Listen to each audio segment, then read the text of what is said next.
बरं का, ही कविता तुमच्यासाठी खरं तर नाहीये, ही कविता सर्वसाधारण लोकांसाठी. तुम्ही कसे भारी आहात, खरंच भारी नाहीयेत का? तुम्हाला आता कशाचंच काही वाटत नाही, तुम्हाला आपलं नुकसान झालंय हेही काही वाटत नाही, तुम्हाला कशाचा काही फरकच पडत नाही.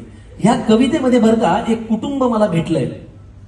आता ते कुटुंब, त्या कुटुंबातले जे आजोबा आहेत ना, ते त्यांचं दुःख सांगतायत. काय दुःख आहे ते ऐकून घ्या, बघा तुम्हाला आवडतंय का आणि समजून घेता येतंय का.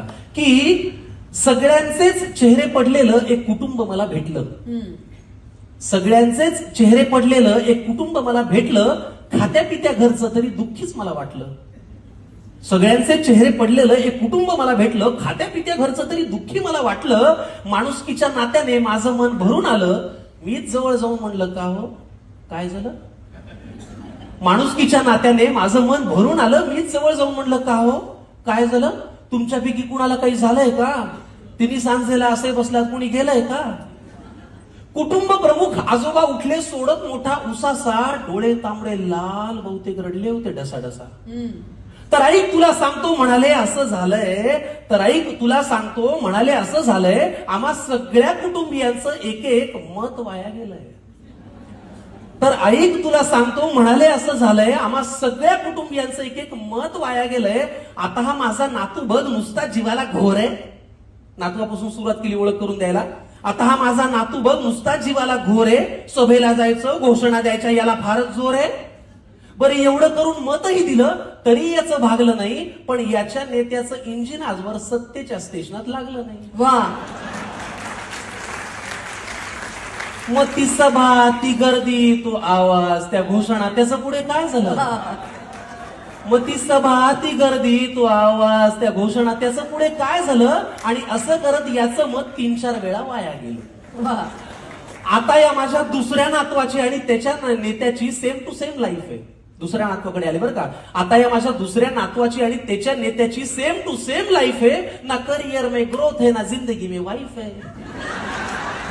आता या माझ्या दुसऱ्या नातवाची आणि त्याच्या नेत्याची सेम टू सेम लाईफ आहे. ना करियर में ग्रोथ है, ना जिंदगी में वाईफ है. अरे बाबा, वारशाने फक्त पैसा येतो, कर्तृत्व कुणी आणत नाही.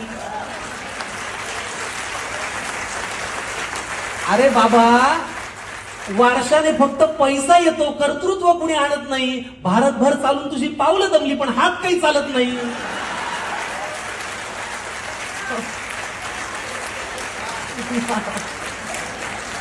मग ते धोतर, ती काठी, तो चष्मा, ते आडनाव, त्याचं पुढे काय झालं. वा, वा, वा.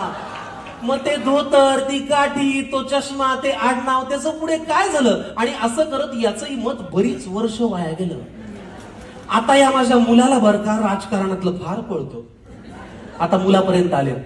आता या माझ्या मुलाला बरं का राजकारणातलं फार कळतं. याचं मन गेली अनेक वर्ष घड्याळातली वेळ पाळतं.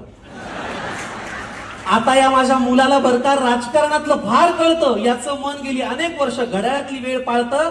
चुकली वेळ, झाला खेळ, वेगळं संधान साधलं. एका साहेबाचं घड्याळ दुसऱ्या साहेबांनी स्वतःच्या हातावर बांधलं.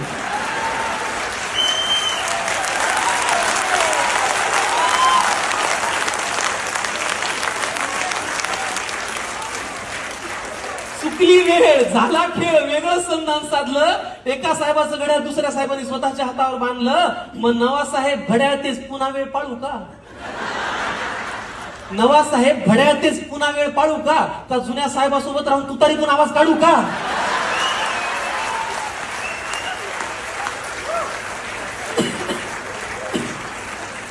मग ते वय, तो अनुभव, ती निष्ठा, तो परिवार, त्याचं पुढे काय झालं. असं करत या माझ्या मुलाचं मत मात्र वाया गेलं. आता ही माझी सून अस्मिता तशी धाडसीच म्हणायची. काय नाव काय. अस्मिता, सुनेपर्यंत आले दादा. हा. आता ही माझी सून अस्मिता तशी धाडसीच म्हणायची. जरा कोणी नडलं ना की घरातला बाण काढायची. आता ही माझी सून अस्मिता तशी धाडसी म्हणायची. जरा कोणी नडलं की घरातला बाण काढायची. मी तिला कितीदा म्हणलं, सूनबाई बाण जपून वापरायचा असतो ग, एकदा हातातून सुटला की परत येत नसतो ग. मी तिला कितीदा म्हणलं, सूनबाई बाण जपून वापरायचा असतो ग, एकदा हातातून सुटला की परत येत नसतो ग.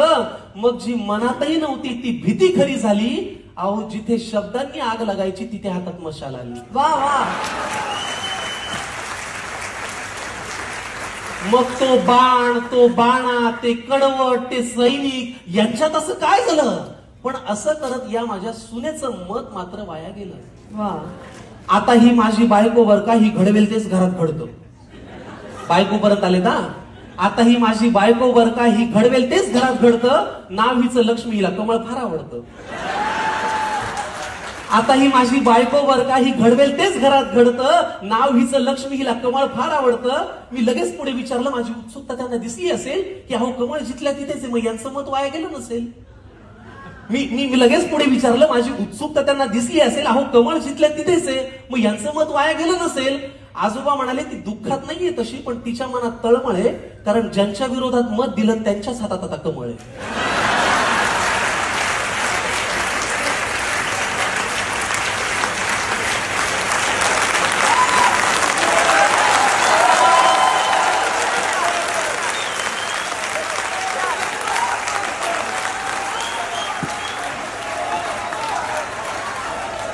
अहो मग ते विरोधक, हे सत्ताधारी, हे प्रामाणिक, ते बाजारी, यांच्यात असं काय झालं? पण असं करत या माझ्या बायकोचं आता वाटतंय मत मात्र वाया गेलं. त्यामुळे पुढाऱ्यांनो, तुम्ही कितीही पक्ष बदलून म्हणालात की हाच माझा पक्ष आहे, तरी एक गोष्ट लक्षात ठेवा की आमचं तुमच्याकडे लक्ष आहे. तुम्ही कितीही पक्ष बदलून म्हणालात की हाच माझा पक्ष आहे, तरी एक गोष्ट लक्षात ठेवा की आमचं तुमच्याकडे लक्ष आहे. त्यामुळे इथून पुढे तरी दिलेल्या मताची किंमत जरा तरी ठेवा. इथून पुढे तरी दिलेल्या एका एका मताची किंमत जरा तरी ठेवा आणि मतदारांना मतदार करा आणि लोकशाही जिवंत ठेवा. वा वा.